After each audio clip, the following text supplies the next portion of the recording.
Welcome to the Red Letters Podcast. In this podcast, we explore topics that can be life-transforming while delivering a message of hope.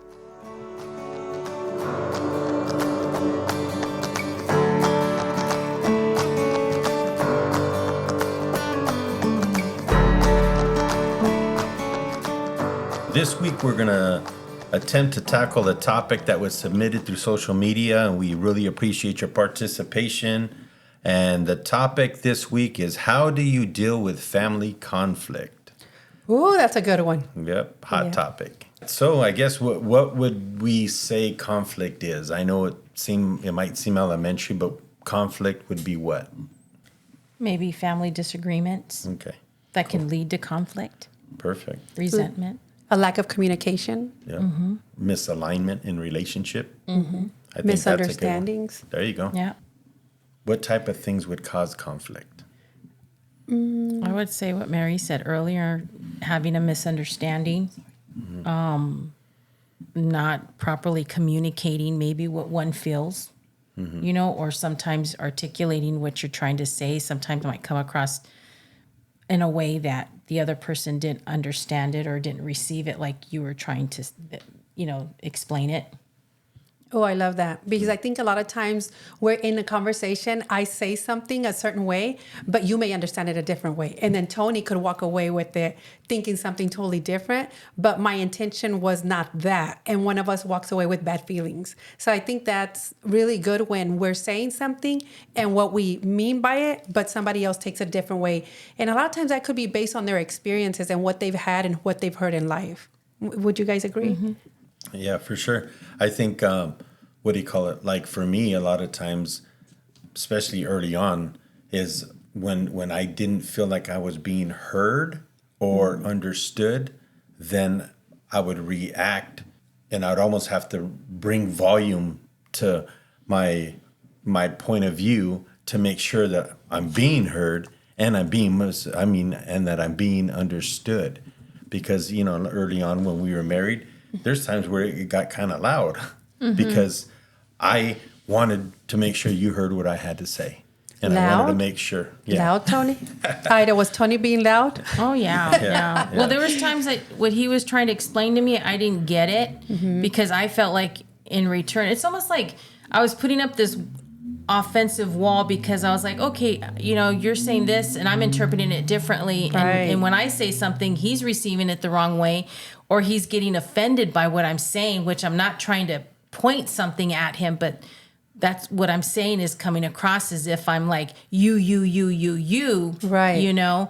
But that's just the way I'm feeling. Like maybe you upset me or maybe you said something to me that, triggered something, one of my emotions, to make me just kind of like, you know what I mean? Mm-hmm. But I think that really like, and something you taught me was you have to over communicate. Yeah. And take the time to think about what you're going to say before you say it. And I've learned too, not to always use you, but maybe we. Right. We need to do That's this good. or we need to do that. Right. Or, we need to change the way we talk to each other and explain things to each other and. So how would you, Mary, resolve a conflict that you might have in your home? It's something that you said, heard. You said, I felt that I wasn't being heard. And what you said, Ida, earlier on in your relationship, there was a lot of loud talking.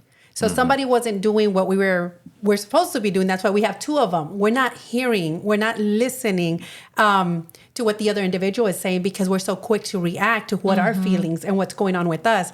And so I think with early couples, it's very important to hear each other, to actually not just want to be the one talking, because we live in this world where we want to be right. And if we said it, we're right, and I said it first, and then we want to get one on our significant other especially.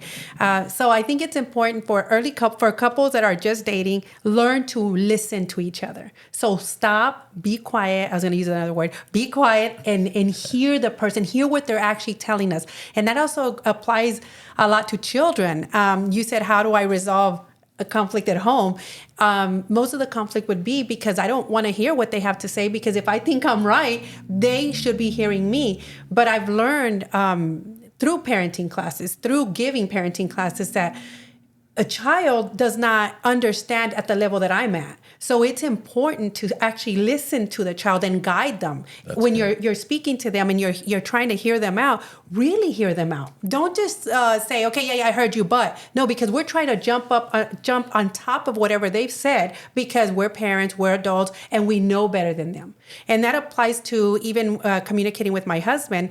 If he comes home and he wants to tell me how he's feeling about a certain thing, that we did at the house or bills or whatever, because I have all the answers, that's how I operate, I don't want to listen to him. Mm-hmm. So the way we solve conflict is going back and just sitting down and listening to somebody. And I think that you hit that on the head. I'm not sure which one of you said it, but listening to somebody else. And I think we would avoid so many conflicts if we can actually just stop talking. Mm-hmm. And I'm going to stop talking. I think along with that, listening, I think we could even add a word before that, is actively listening. Because sometimes you could just be quiet, but you're already thinking about what you're going to say and letting them talk. Right. But you're not really listening. Yes, exactly. So actively listening to where you're trying to understand them, I think, is where the magic happens, or where solutions can be made, or how you can progress and process through that situation or that disagreement. But if you're just being quiet and you're collecting, okay, I'm preparing my argument. Yeah. Go ahead, keep talking. I got my ammunition ready. Yeah. Then you're not really listening. You're hearing but not listening. I've heard that too many times, where yes, you're hearing but you're not listening. You're not listening. Actively listening, I think, is one of the biggest things that we need to be doing in any type of conflict. Yeah, any type of relationship. Yeah. Yes. I agree.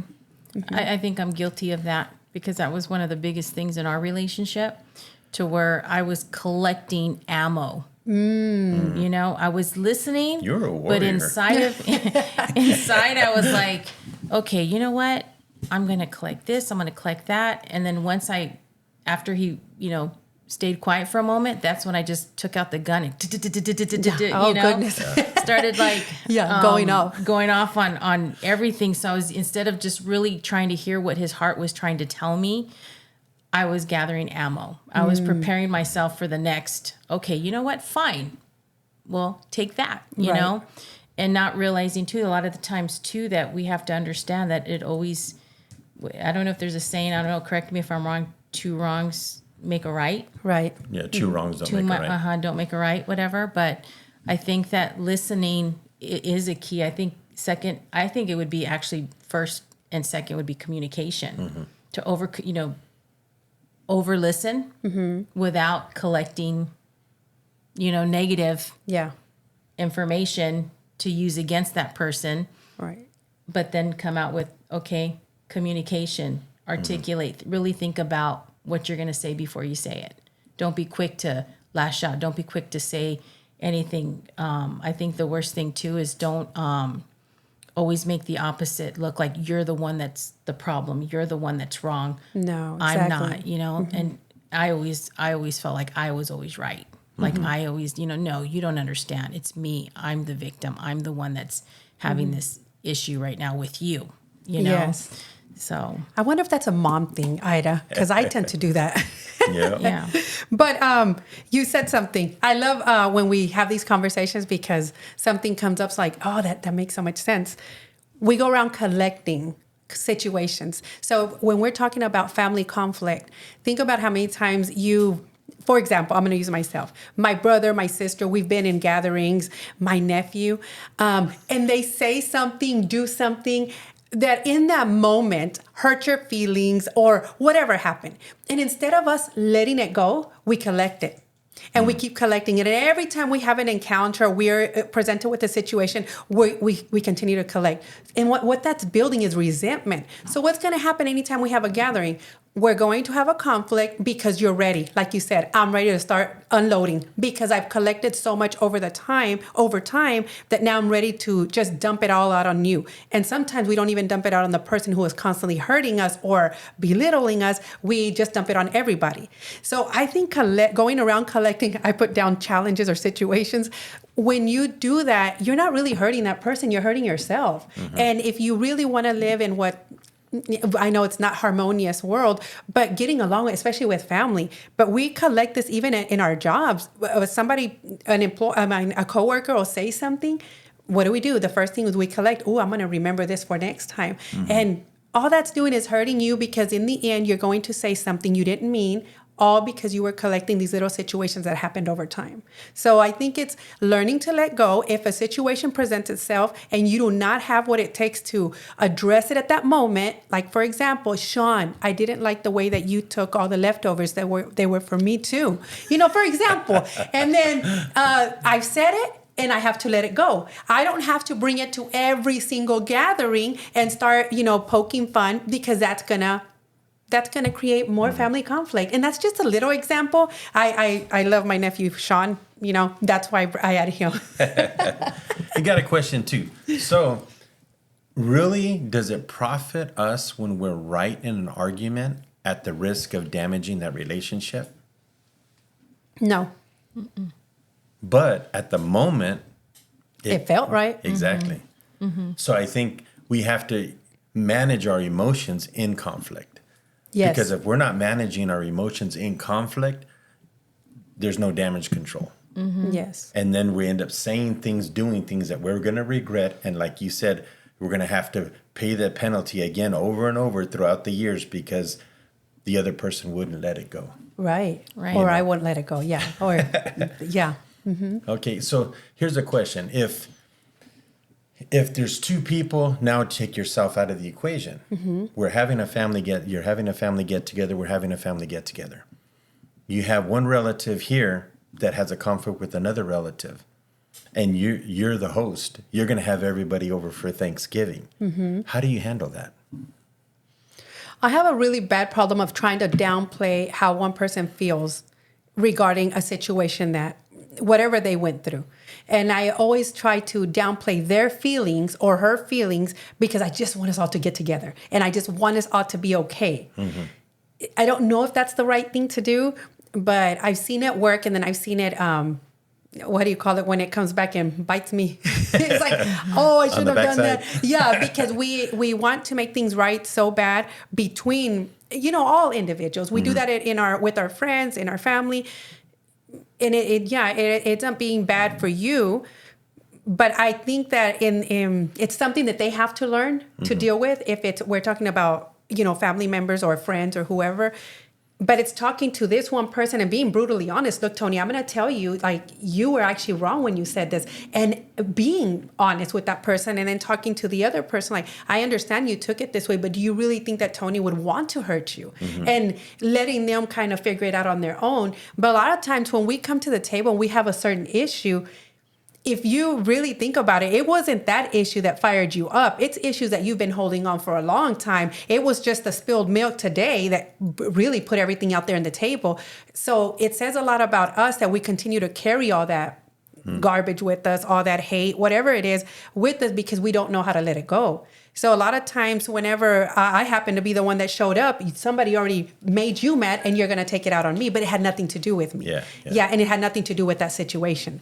So I think a lot of times it's talking to both individuals and seeing their point of view, but getting a real understanding of what's going on with you. It wasn't that situation. There's something else going on with you. What is it?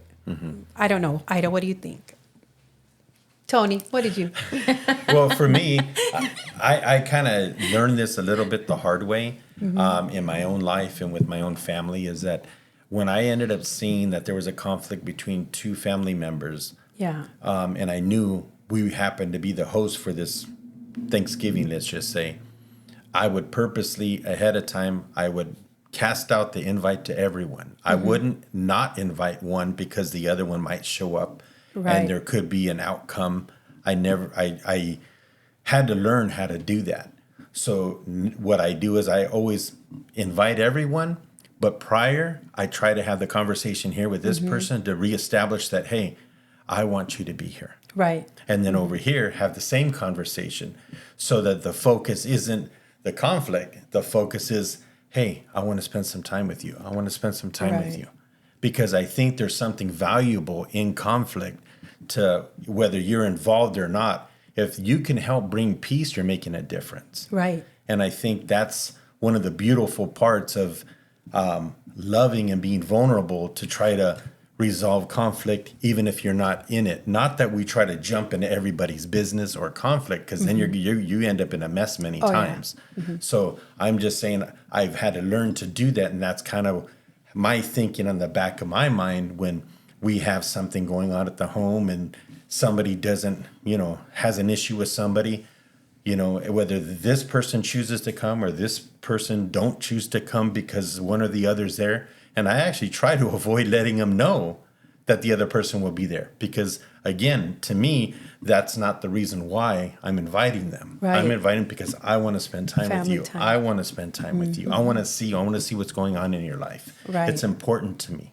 And when you reiterate that ahead of time, it kind of helps them look through a different lens when they come, because they're not coming because, something potential could go wrong.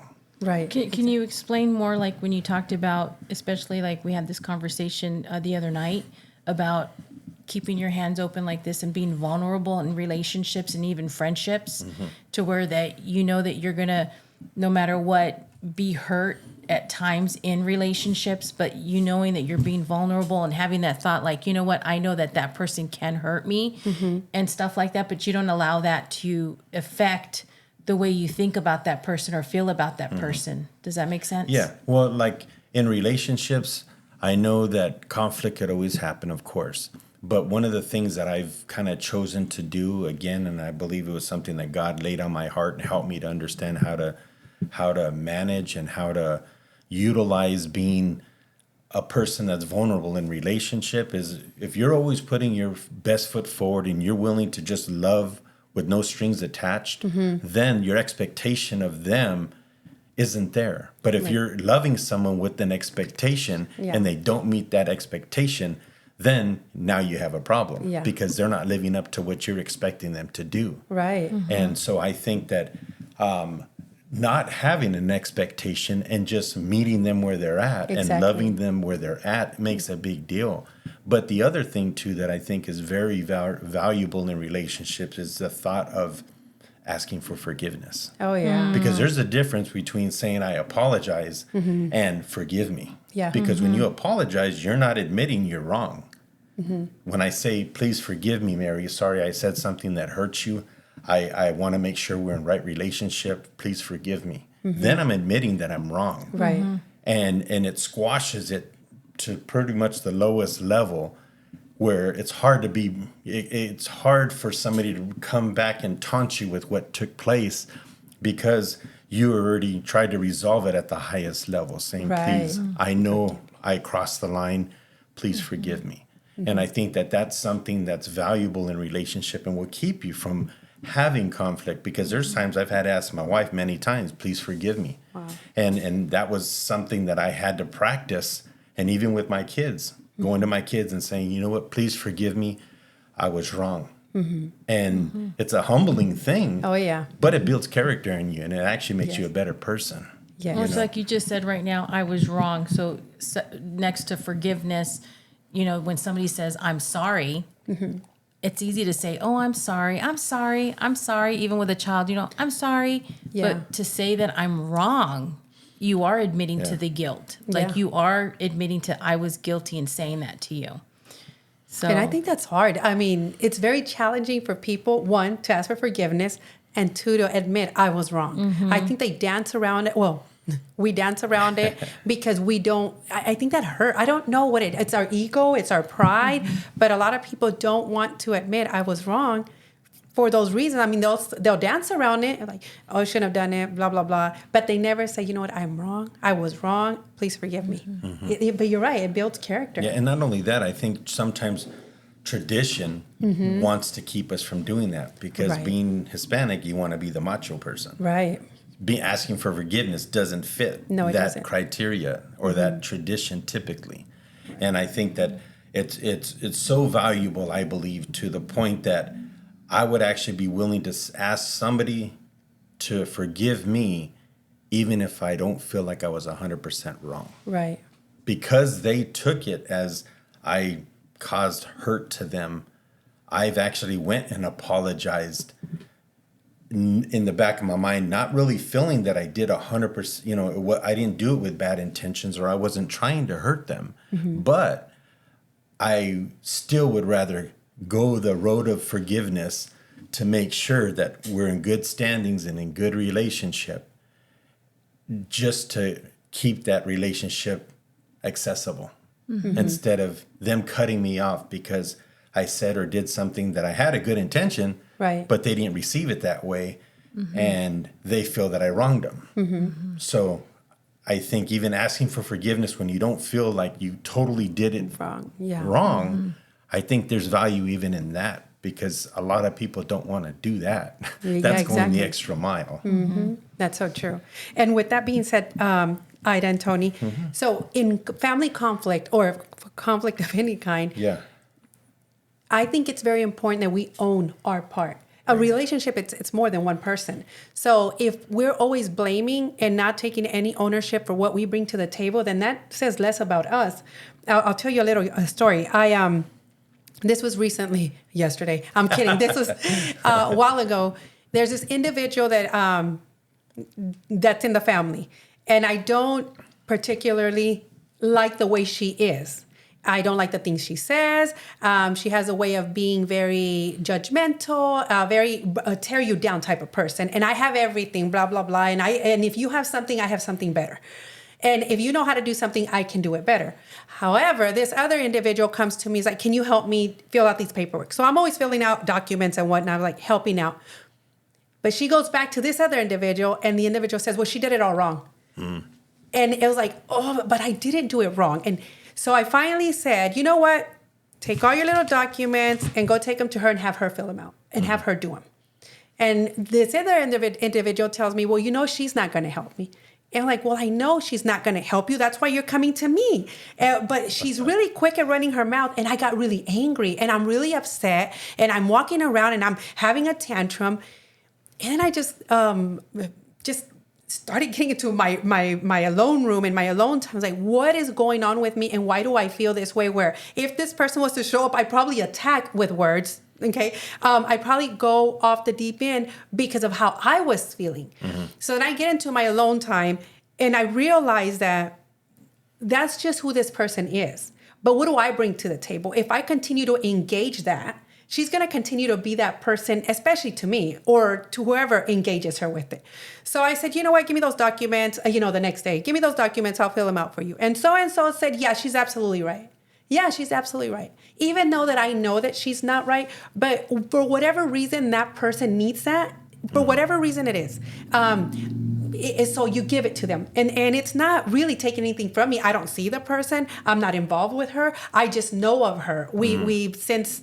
It's been years since we no longer engage or go to family functions or anything. For reasons unknown to me, I just don't want to.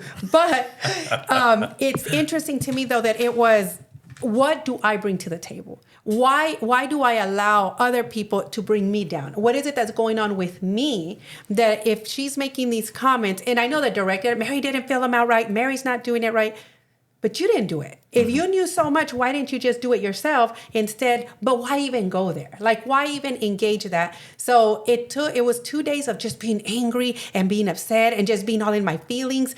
And it was like, there's something wrong with you, Mary, because you allowed somebody's thought of you get to you to this point where you're just out of it. And now you're angry at everybody else that came in contact with that person and me. Yep. So it was like, no. So it's also, we have to take ownership of what we're bringing to the table and what are we carrying, that for whatever reason, this person is able to get me so ticked off that I carry it for 2 days. And that person didn't even come into the house. Like, does that make sense? Yeah. So ownership is very important, I believe. Yeah. Well, something that's coming to my mind is for example, and this is a family member, correct? We're talking about? Oh, yeah. Okay. So when it comes to family members, when you think about, you don't understand why they're doing this or what's the reason behind it, sometimes we're so quick to say, okay, well, what's their problem, or why are they doing this, or why are they doing that? But it goes back to relationship. What kind of a relationship do you have with that person? Have you actually said, hey, you know what, let's go have coffee, or you have some free time? Because I have family members that I don't spend enough time with, and they're going through a lot of stuff in life. Like they're just hard times, you know, but their attitudes and their language is just disrespectful. Sometimes it's like, oh my God, when this person going to be quiet, you know? And sometimes they could say very hurtful things and stuff to put you down and everything. But then I get to the point where I had to learn to love them with no conditions. Right. And I had to start spending time with them. I didn't want to hang out with them. I didn't want to go do things with them. Like, you know, I have a brother that, and I think I'm okay. You know, my brother, I love him. He knows I love him, but he's going through some tough times right now. And it was hard because I purposely avoided him because of the way he talks and his attitude and the way he feels and things like that. And sometimes it just rubs me the wrong way. But then I felt like, you know, who am I? Okay, here's my brother. And I'm going to go back to as being a believer. I'm going to bring, you know, God into this. Is my brother, he doesn't have a relationship with God. He doesn't, you know, really have any foundation, anything right now. Right now in his mindset, he's like, he could care less if he dies or lives or whatever. Right. But I feel like now, since I've been spending quality time with him and I've been kind of getting into his world, Right. and showing him that, you know what, Freddie, I love you. Oh, you know, I just said his name. Sorry. Well, you got two brothers to choose from. Yeah, no, it's okay. He's cool with this. But and he's okay with me using him as an example. But I had to turn around and start spending time with him to really get to know my brother again, because we were really close growing up. And then we just kind of like separated, you know, for a while. And now God's been bringing him back into my life. And so instead of me like always looking for the reasons why in this, you have to sometimes go up to that person. And pretty much I learned this from him, is like, you tell them like, you know what, I'm not your enemy. Yeah. Especially if it's something that they're just arguing with you, or they're being rude, or for some reason you don't know why they're having an outburst or their attitude, but they're taking it on other people. Right. Sometimes instead of being quick to judge them or to look at everything they're doing wrong, sometimes we have to ask, what is that person going through right now? Did they have a tough time? Did something happen? Why are they feeling that way? You know, and look at it through the eyes of Jesus. Right. You know, how does Jesus see us? Imagine when he died on the cross, he wasn't looking at everybody spitting on him and mocking him and all these different things. He was loving them, you know, through the eyes of no conditions. There's no Right. conditions to the love I have for you.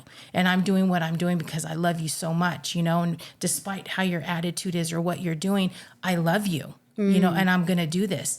So with relationships, I think if you have an issue with somebody in your family, take the time to spend time with them. Right. Because one of the things that we learned from another family member was that if you haven't invested time with them, who are you to even tell them what they need to do or correct Right. them? You might be able to explain that better than I am. And you know what I'm talking about, right? One of the things that was taught to me by a relative, my uncle, is that he had turned around because there was something that I was going to suggest or kind of point one of my other relatives in a different direction. And my uncle had turned around and said, you know, I don't think you should do that. And I was like, why? I had good intentions. Right. And he goes, yeah, but you haven't invested enough in that person to earn the right to speak into their life. Exactly. Yeah. So So that good. that's something that I've carried with me, and I actually look at that. How's my account with this person Right.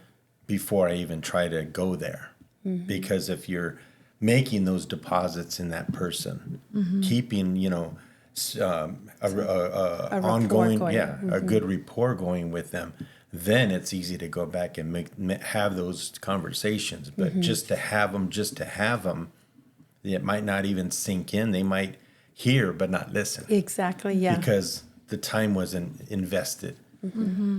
Yes. So with that being said, she's actually not a blood relative. It's a friend of a friend. So, but we travel the same circles. So Yeah, she yeah. sees people that I see. And I've tried, it's like, oh, maybe we should get together. And something comes up on her end. And it's like, it's almost like I want to do it to get to her, see what happens. But I was taking it. I never took ownership to why do you let this get to you? So it was something with me.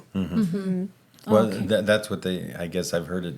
Unforgiveness is where you're drinking the poison, wanting it to affect the other person. Yeah, exactly. It damages us when we don't want to live a life of forgiveness. And it wasn't easy for me. You know, I remember having hatred towards my dad because he wasn't there for me. Right. And then I met him at Donovan Prison. But God turned my heart to where I had a beautiful relationship with him towards the second half of his life. And it was because forgiveness. To me, Yes. forgiveness is the key to avoiding conflict. And if you have it, how to get through it, how to penetrate it, and how to use it as a building block in your relationship instead of a divider. Right. There's a big difference there. So I think we're about to wrap up, Yeah, right, Tony? yeah. So in wrapping up, family conflict, it's going to be there. We don't have all the answers, like we said. We have our own family conflict. But learning to listen, I think it's important. Actually sitting there and actively listening, especially to our children, our significant others. As much as we know we're right, we have to actively listen to that individual. It's taking ownership. Sometimes we have to take ownership. What am I bringing to this relationship? So I don't know if you guys have anything else to add, but I think in family conflict, it's always going to be there, but it's how we handle it. What's our attitude towards it? And how could we make it better and shine a positive light on it instead of continuing to make the conflict bigger? Exactly. The only thing I would add to is that remember the relationship is worth more than the argument. Oh, yeah. So if we could just keep that in perspective, even as you see a argument, developing, remember the relationship is worth more than the argument. So Doesn't matter who's right or wrong. Exactly. Thank you for joining us this week. Hope it was informative. Hopefully you got something out of this. I know we did. I think I need to make some phone calls now. Just kidding. And also, if you have any input, any thoughts, any comments, you can find us right now on Facebook and Instagram on Red Letters Podcast. We're working on a website. We're working on other media outlets as well. But for now, you can reach out to us there. If there's anything we could do to help you, we want to be available for you. We're going to be developing resources as well. Again, this is a new project we're working on. Thanks for joining us and have a great week.